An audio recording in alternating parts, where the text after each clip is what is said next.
اللہ تعالیٰ نے حضرت سلیمان علیہ السلام کی موت کے ذریعے سے اس عقیدے کے فساد کو جڑ سے ختم فرما دیا۔ حضرت سلیمان علیہ السلام نے بیت المقدس کی تعمیر پر جنات کو مقرر کیا ہوا تھا، اور یہ جنات طبعی طور پر سرکش تھے اور صرف حضرت سلیمان علیہ السلام کی نگرانی میں یہ کام کرتے تھے، کیونکہ نا اللہ تبارک تعالیٰ نے سلیمان علیہ السلام کو ان کے اوپر کیا کیا تھا، حکومت دی تھی نا، اور اندیشہ تھا کہ حضرت سلیمان علیہ السلام کی وفات کے بعد یہ کام کرنا چھوڑ دیں گے، کیونکہ سلیمان علیہ السلام کی بات سن رہے ہیں، لیکن جب سلیمان علیہ السلام نہیں رہیں گے تو پھر ان سے یہ کوئی بھی کسی کی بات نہیں سنیں گے۔ تو اس لیے جب ان کی موت کا وقت قریب آیا، یعنی سلیمان علیہ السلام کی موت کا وقت قریب آیا، تو انہوں نے یہ تدبیر اختیار کی کہ جنات کی نگاہوں کے سامنے ایک عصا یعنی کہ لاٹھی کے سہارے اپنی عبادت کی جو جگہ ہے اس میں وہ کھڑے ہو گئے، اور وہ جو جگہ تھی وہ جیسے روم ایسا تھا نا، آپ نے دیکھا ہوگا کہ آج کل بھی اسی طریقے سے روم ہوتے ہیں کہ اس کی جو کھڑکی ہوتی ہے پوری کی پوری ٹرانسپیرنٹ شیشے اس پہ لگے ہوتے ہیں، تو ان کی جو عبادت کی جگہ تھی اس میں پورا کا پورا مرر تھا، کیونکہ آپ دیکھیں کہ جب قوم جو ملکہ بلقیس جب آئی تھی تو وہ جب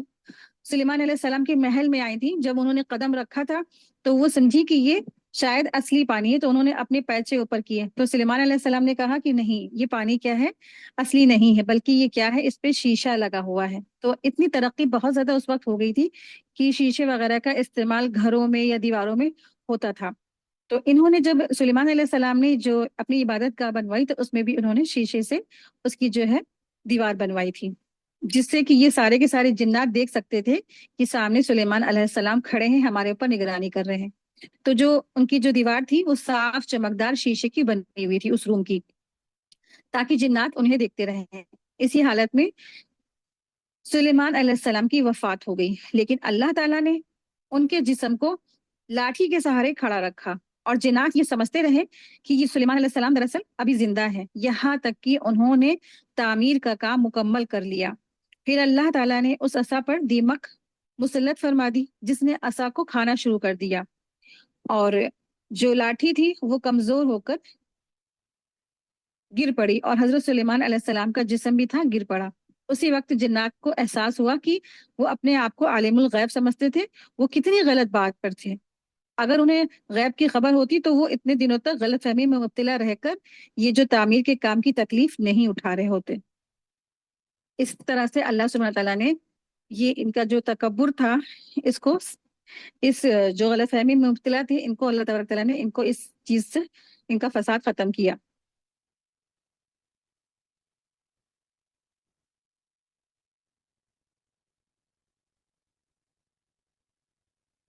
یہاں آپ دیکھیں ایک چیز پتہ چلتی ہے کہ سلیمان علیہ السلام اور داؤد علیہ السلام کے رویے سے کہ یہ جو تھے نا نعمتوں کی بہت شکر گزاری کرتے تھے، یعنی ان نعمتوں کے بدلے میں عمل صالح کا اہتمام کرتے تھے اور عملی شکر بھی ادا کرتے تھے۔ تو اس سے معلوم ہوتا ہے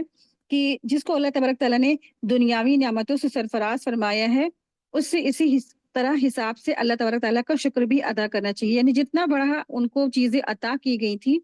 تو اتنا ہی زیادہ وہ اللہ کی تسبیح کرتے تھے، اللہ کی عبادت میں لگے رہتے تھے، اور اللہ کی نعمتوں کو اللہ کی دین کی سر بلندی میں ہی وہ لگاتے تھے۔ تو اگر اللہ نے نعمتیں دی ہیں تو اس پہ کوئی بھی جو ہے نا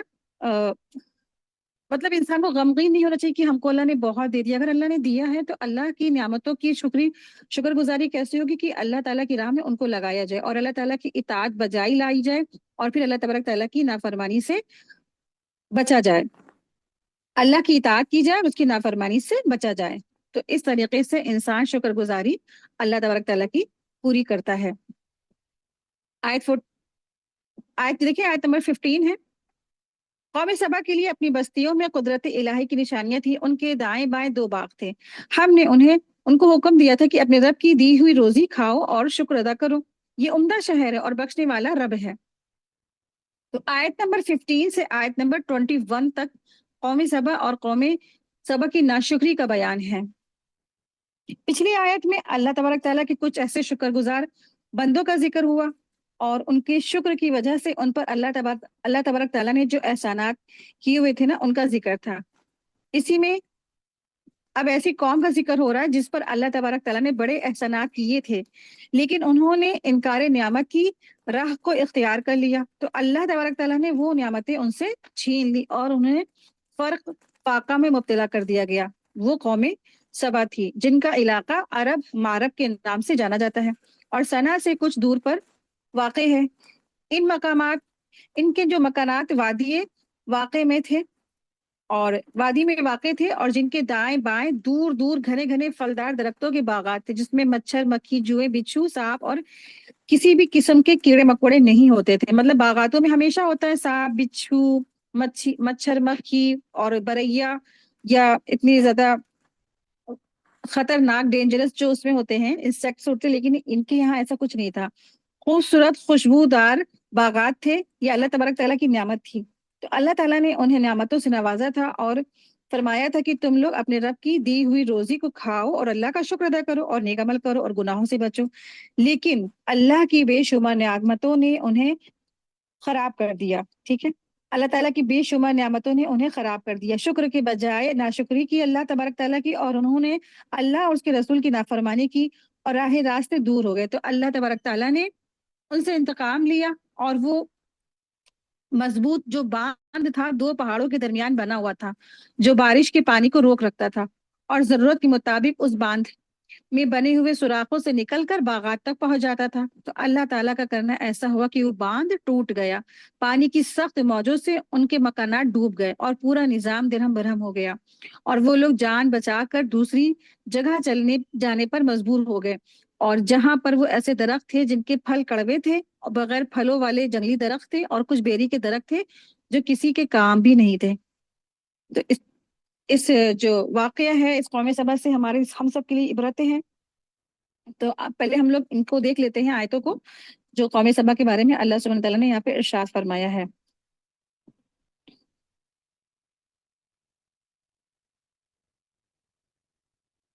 دیکھیں آیت نمبر 16 ہے۔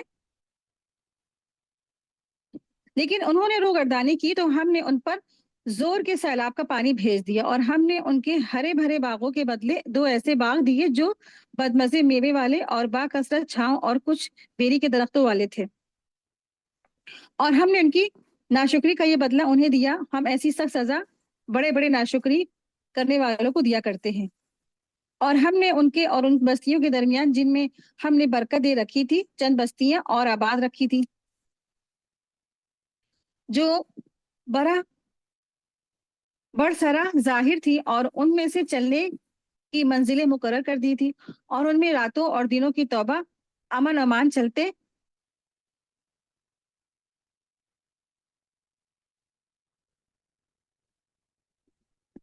اور ان میں راتوں اور دنوں کو با امن اور امان وہ چلتے پھرتے تھے۔ تو یہاں پر یہ جو قوم سبا ہے، انہوں نے اللہ تعالیٰ نے انہیں کیا نعمت دی تھی، یہاں پر ان کا ذکر ہے۔ پیچھے والی آیت میں پڑھا کہ ان کو اللہ تبارک تعالیٰ نے ان کی ناشکری کی وجہ سے غرق کر دیا، باندھ توڑ دیا گیا، جس باندھ کو سنچائی کے لیے استعمال ہوتا تھا، ان کے ہرے ہرے باغات کو پانی ملتا تھا، بہترین ان کی سنچائی ہوتی تھی اور جس سے یہ فائدہ اٹھاتے تھے۔ لیکن جب انہوں نے ناشکری کی تو اللہ کا غضب آیا کہ باندھ ٹوٹ گیا، پوری شہر جو تھا ڈبو دیا گیا، سب ہرے بھرے باغ تھے سب ختم ہو گئے۔ تو اللہ تبارک تعالیٰ یہاں پہ ارشاد فرما رہے ہیں کہ اور ہم نے ان کے اور ان کے بستیوں کے جو درمیان جن میں ہم نے برکت دی تھی، تو چند بستیاں اور آباد رکھی تھی جو براہ راہ ظاہر تھی۔ تو دراصل اس سے مراد کیا ہے؟ ان بستیوں والوں سے مراد دراصل شام کی بستیاں، یعنی اللہ سبحانہ تعالیٰ ارشاد فرما رہے کہ ملک کے سبا یمن اور شام کے درمیان لب سڑک بستیاں آباد ہوئی تھی۔ تو ان کی بستیاں بہت زیادہ آباد تھیں، اور اللہ سبحانہ تعالیٰ ارشاد فرما رہے اور ان میں چلنے کی منزلیں مقرر کر دی تھی، یعنی اللہ سبحانہ تعالیٰ فرما رہے ہیں کہ ایک آبادی سے دوسری آبادی کا فاصلہ متعین اور معلوم تھا، اور اس کے حساب سے وہ بآسانی اپنا سفر طے کر لیتے تھے۔ مثلا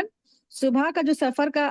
آغاز کرتے تھے تو دوپہر تک کسی آبادی اور قریبی تک پہنچ جاتے تھے، اور وہاں کھا پی کر کے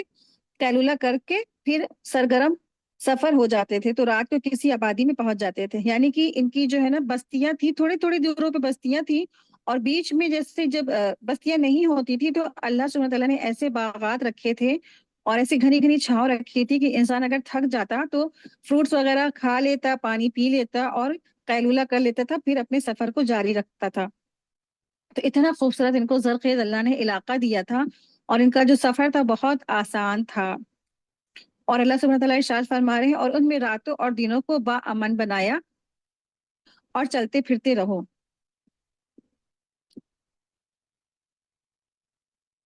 یعنی یہ ہر قسم کے خطرے اور ہر قسم کے جو ڈکیت ہے، چوری، ہر چیز سے یہ محفوظ تھے، اور تمام طرح کی جو مشقت ہے، پریشانیاں ہوتی سفر کی، اس سے یہ بے نیاز ہوتے ہیں، اور رات اور دن کی جس گھڑی میں چاہتے تھے وہ سفر کر لیتے تھے، اور نہ کسی چیز کا لوٹ پاٹ کا ڈر ان کو ہوتا تھا،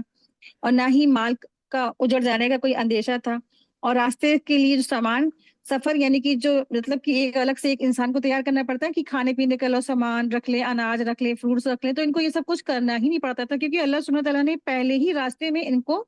بہت سارے باغات والے جو راستے تھے وہ دیے تھے، فروٹس والے جو راستے ہیں، فروٹس ہیں، پھل ہیں، میوے ہیں، پانی ہے، سب کچھ ان کو راستوں میں ہی ہر چیز مل جاتی تھی، اپنے سامان کو لاد کر کے زیادہ راہ چلنا ہی نہیں پڑتا تھا، تو اللہ تبارک تعالیٰ نے ان کو یہ آسانیاں دی تھی۔ آیت دیکھیں، آیت نمبر 19 ہے، لیکن انہوں نے پھر کہا، اے ہمارے پروردگار، ہمارے سفر دور دراز کر دے، چونکہ خود انہوں نے اپنا جو برا کیا، اس لیے ہم نے انہیں گزشتہ فسانوں کی صورت میں کر دیا اور ان کے ٹکڑے ٹکڑے اڑا دیے۔ بلا شبہ ہر ایک صبر اور شکر کرنے والوں کے لیے اس میں بہت سی عبرتیں ہیں۔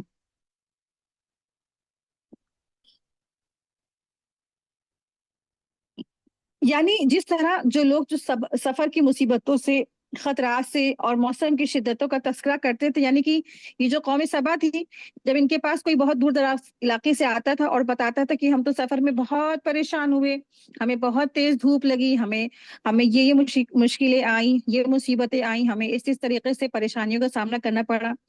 تو جب ان کے پاس لوگ آ کے موسم کی شدتوں اور سفر کی صحبتوں اور مصیبتوں کا تذکرہ کرتے تھے، تو کہنے لگے، اے ہمارے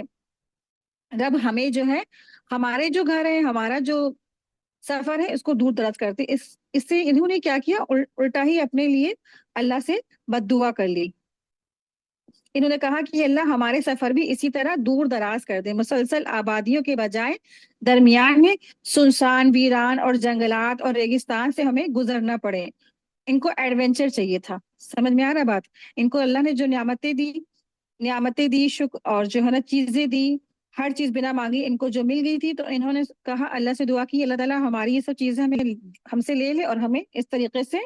جنگلات، ریگستان، سنسان، ویران علاقوں سے ہمارا بھی گزرنا پڑے، اور گرمیوں میں دھوپ کی شدت ہمیں ہو، اور سردیوں میں ہمیں ڈیپ فریز ہواؤں میں ہم پریشان پھرتے رہیں، اور راستے میں بھوک پیاس اور موسم کی سختیوں سے بچنے کے لیے ہمیں زیادہ راہ کا بھی انتظام کرنا پڑے۔ ان کی یہ دعا اس طرح تھی جیسے کہ بنی اسرائیل نے من سلوا کے جگہ اپنے رسول سے یہ طلب کیا تھا کہ ہمیں ککڑی، کدو، مسور وغیرہ عطا کروا دیجیے، اللہ تعالیٰ سے کہہ کے، ہے نا، کہ انہوں نے اپنے حق میں الٹا کیا، بد دعا کر لی۔ تو اللہ نے جو نعمتیں ان کو بین مانگے دے رکھی تھی، اللہ تبارک تعالیٰ تو فرما رہے تھے نا کہ تمہارے پاس اللہ نے جو نعمتیں دی ہیں، بس تم ان کا شکر ادا کرو اور میری اطاعت کرو، لیکن انہوں نے شرک کیا اور پھر ساتھ ہی ساتھ اس طرح سے بد دعائیں کی، تو پھر اللہ سبحانہ تعالیٰ نے سب کی سب جو ان کی جو نعمتیں تھی سب کچھ سلب کر لی۔ تو نعمتیں اللہ نے جب دی ہوتی ہیں تو ان کا شکر بھی ضروری ہوتا ہے، اور شکر انسان کیسے کرتا ہے؟ زبان سے کرتا ہے، عمل سے کرتا ہے، عبادت سے کرتا ہے، جیسے داؤد علیہ السلام تسبیح کرتے تھے نا، ہر وقت اللہ کی تسبیح کرتے ہیں۔ تو اللہ نے جو نعمتیں دی ہیں تو اس کے ذریعے سے جو انبیاء تھے وہ اللہ تبارک تعالیٰ کے آگے قولی، فعلی، عملی، بدنی ہر طریقے کی وہ عبادتیں کرتے تھے، شکر ادا کرتے تھے، لیکن ان کو جو قومی سبا ہے، انہوں نے اللہ کی شکر ادا کرنے کے بجائے ان کو ایڈونچرز، مشکلیں، پریشانی، مصیبتیں، ان سب کو پسند فرمایا، تو اللہ تبارک تعالیٰ نے ان کی دعا قبول فرما لی، ان کو ان تمام چیزیں ان سے چھین لی گئی اور ان کو انہی پریشانیوں، مشکلوں، مصیبتوں میں ڈال دیا گیا۔ تو اس سے کیا پتہ چلتا ہے کہ جس کے پاس نعمتیں ہوتی ہیں نا، ان کو اپنی نعمتوں کی قدر نہیں ہوتی ہے۔ اکثر دیکھیے انسان کا یہی رویہ ہوتا ہے، جو چیزیں اس کو اللہ نے دے رکھی ہیں اس کی نگاہ اس پہ نہیں جاتی ہیں، ہاں جو چیزیں اس کو دی نہیں گئی ہوتی ہیں اس کی نگاہ اسی پہ چاہے چلی جاتی ہے، لیکن چاہے اس کے حق میں کیسی بھی ہو، وہ چاہے اس کے حق میں بہت بری ہو، چاہے اس کو تکلیف دے ہو، چاہے وہ اس کو جو ہے پریشان اس میں وہ ہو جائے، لیکن ہاں اس کو جو چیزیں نہیں ملی ہوتی، بس وہ یہ کہتا کہ بس ہم کو یہ چیز نہیں ملی ہے، وہ چاہے اس کے لیے بھلے وہ نقصان والی چیزیں ہوں۔ تو انسان کو کبھی بھی ایسا رویہ نہیں اختیار کرنا چاہیے کہ وہ اللہ کی ناشکری کرے اور اوروں کی چیزوں کو دیکھ کر کے وہ اللہ تبارک تعالیٰ سے الٹی سیدھی دعائیں کرے، ورنہ کیا ہے، اللہ سے جو دعا کرے گا وہ قبول ہی کر لی جاتی ہے۔ قوم سبا کا بھی یہی حشر سے پتہ چلتا ہے کہ اللہ نے جو نعمتیں دی ہیں ہمیں، اللہ نے پہلے ہی جو نعمتیں دے رکھی ہیں ان کا ہم اللہ کا شکر ادا کریں ان کے لیے، اور جو اللہ کی تعالیٰ کی جو ناشکری والی جو چیزیں ہیں ان سے انسان رک جائے، دوسروں کی جو الٹی سیدھی دعائیں مانگنے سے رکے، جو خود اسی کے لیے کیا ہے وہ بد دعا کا کام کرتی ہیں، تو دعائیں بھی بہت سوچ سمجھ کے انسان کو کرنی چاہیے۔ آیت دیکھیں، آیت نمبر ہے 21۔ شیطان کا ان پر کوئی زور نہیں اور دباؤ، اور نہ تھا اس کے لیے کہ ہم ان کو جو آخرت پر ایمان رکھتے ہیں ظاہر کر دے ان لوگوں میں سے جو اس کے شک میں ہیں، اور آپ کا رب ہر چیز کا نگہبان ہے۔ کہہ دیجئے کہ اللہ کے سوا جن کا تمہیں گمان ہے سب کو پکار لو، نہ ان میں سے کسی کو آسمان اور زمین میں سے ایک ذرہ کا اختیار ہے، نہ ان میں کوئی حصہ ہے، اور نہ ان میں سے کوئی اللہ کا مددگار ہے۔ آیت نمبر دیکھیے، آیت نمبر ہے 23۔ آیت نمبر 22 سے آیت نمبر 30 تک کی مشرکین کی گمراہیوں کی زوردار نفی کی گئی ہے۔ جو شرک کرتے ہیں اور گمراہ ہیں تو ان کی زوردار یہاں پہ نفی کا بیان ہے۔ آیت 23 دیکھیں، شفاعت و سفارش بھی اسی کے پاس کچھ نفع نہیں دیتی بجز ان کے جن کے لیے اجازت ہو جائے، یہاں تک کہ جب ان کے دلوں سے گھبراہٹ دور کر دی جاتی ہے تو پوچھتے ہیں کہ تمہارے پروردگار نے کیا فرمایا؟ جواب دیتے ہیں کہ حق فرمایا، اور وہ بلند اور بالا ہے اور بہت بڑا ہے۔ آیت 24 اور 25 دیکھیں، پوچھیے کہ تمہیں آسمان اور زمین سے روزیاں کون پہنچاتا ہے؟ خود جواب دے دیجئے، جواب دیجئے کہ اللہ تعالیٰ۔ سنو، ہم یا تم یا تو یقیناً ہدایت پر ہے یا کھلی گمراہی میں ہے۔ آیت 25، کہہ دیجئے کہ ہمارے کیے ہوئے گناہوں کی بابت سے کوئی سوال نہیں کیا جائے گا، نہ تمہارے اعمال کی باز پرس ہم سے کی جائے گی۔ انہیں خبردار کیجئے کہ ہم سب کو ہمارا رب جمع کرے گا، پھر ہم میں سے سچے فیصلہ کر دیں گے۔ وہ فیصلہ چکانے والا ہے اور دانا ہے۔ کہہ دیجئے کہ اچھا مجھے بھی بتاؤ تو انہیں کہہ دیجئے کہ اچھا مجھے بھی تو بتاؤ، انہیں دکھاؤ دو جنہیں تم اللہ تعالیٰ کا شریک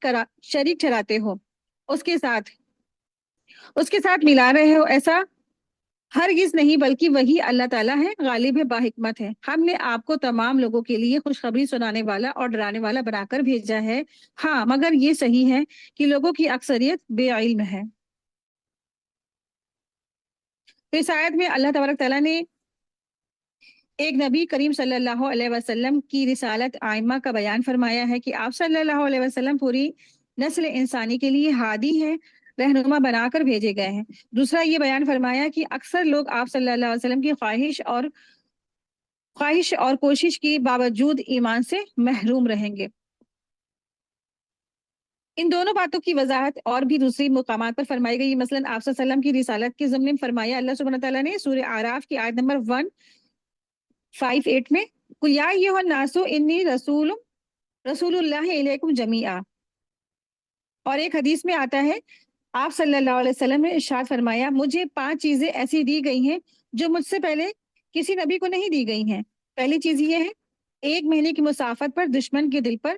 میری دھاک بٹھانے سے میری مدد فرمائی گئی۔ دوسرا یہ، تمام روئے زمین میں میرے لیے مسجد اور پاک ہے، یعنی کہ پوری تمام روئے زمین میں میرے لیے مسجد اور پاک ہے، جہاں بھی نماز کا وقت آ جائے میری امت وہاں نماز ادا کر سکتی ہے۔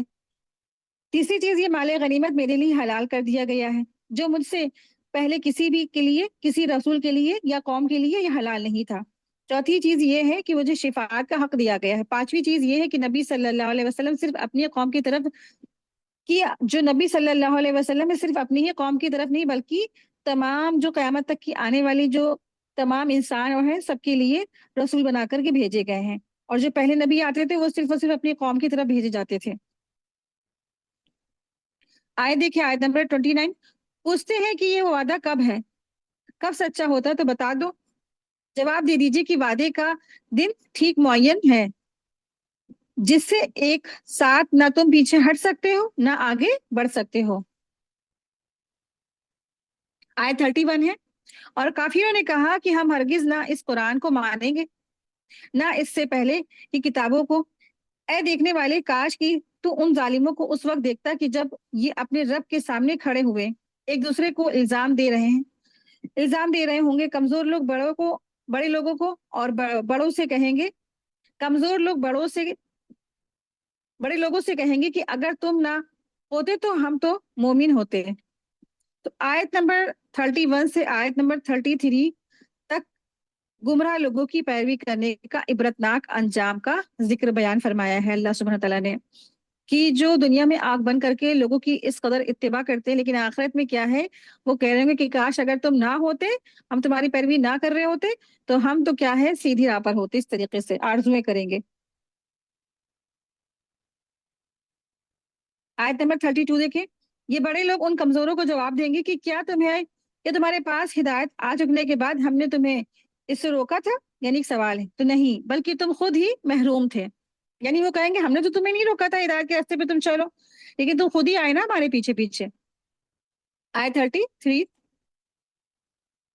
اس کے جواب میں یہ کمزور لوگ ان متکبروں سے کہیں گے نہیں نہیں، بلکہ دن اور رات مکر فریب سے ہمیں اللہ تعالیٰ کے ساتھ کفر کرنے اور اس کے شریک مقرر کرنے کا تمہارا حکم دینا ہماری بے ایمانی کا باعث ہوا، اور عذاب کو دیکھتے ہی سب کے سب دل میں پیشمان ہو رہے ہوں گے، اور کافروں کی گردنوں میں ہم توق ڈال دیں گے، انہیں صرف ان کے لیے کرائے اعمال کا بدلہ دیا جائے گا، انہیں صرف ان کے کیے کرائے کے اعمال کا بدلہ ہی دیا جائے گا، یعنی کہ ان کے اوپر کوئی ظلم نہیں ہو رہا ہوگا، جو انہوں نے دنیا میں کیا ان کو انہی کے اعمال کا جزا مل رہی ہوگی، ان کو انہی کے اعمال کا بدلہ مل رہا ہوگا۔ آیت دیکھیں، آیت نمبر ہے 34، اور ہم نے تو جس بستی میں جو بھی آگاہ کرنے والا بھیجا، وہاں کے خوشحال لوگوں نے یہی کہا کہ جس چیز کے ساتھ تم بھیجے گئے ہو ہم اس کے ساتھ کفر کرنے والے ہیں۔ آیت نمبر 34 سے آیت نمبر 39 مالداروں کی گمراہی کی اصلاح کا ذکر ہے۔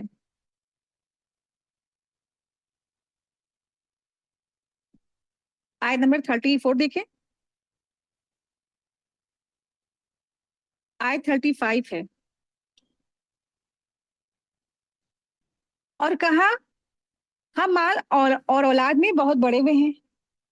یہ نہیں ہو سکتا کہ ہم عذاب دیے جائیں، یعنی یہ انسان کا نا ایک بہت بڑی غلط فہمی ہے، اس کے بارے میں اللہ سبحانہ تعالیٰ یہاں پہ ارشاد فرما رہے ہیں کہ بہت سے لوگوں کا یہی ہوتا ہے کہ ہم دنیا میں بہت کچھ دیے گئے، اسی طرح ہم اللہ تبارک تعالیٰ ہم کو آخرت میں بھی دے گا، امید رکھتے ہیں، یا ان کو بدگمانی ہوتی ہے، یا وہ غلط فہمی میں مبتلا ہوتے ہیں کہ ہم کو جیسے دنیا میں اللہ نے دیا سب کچھ سیٹلڈ، ہر چیز ملی ہوئی ہے، نعمتیں ملی ہوئی، آخرت میں بھی سب کچھ ملے گا، تو آخرت میں تو پانے کے لیے یہاں پہ ہمیں عمل کرنا ہے، نہ کہ ہمیں جھوٹی آرزوؤں، خواہشاتوں اور تمناؤں میں زندگی کاٹنی ہے، نہیں، کوششیں کرنی ہے، جد و جہد کرنا ہے۔ آیت دیکھیں، آیت نمبر 36 ہے، کہہ دیجئے کہ میرا رب جس کے لیے چاہے روزی کشادہ کر دیتا ہے اور تنگ بھی کر دیتا ہے، لیکن اکثر لوگ نہیں جانتے ہیں۔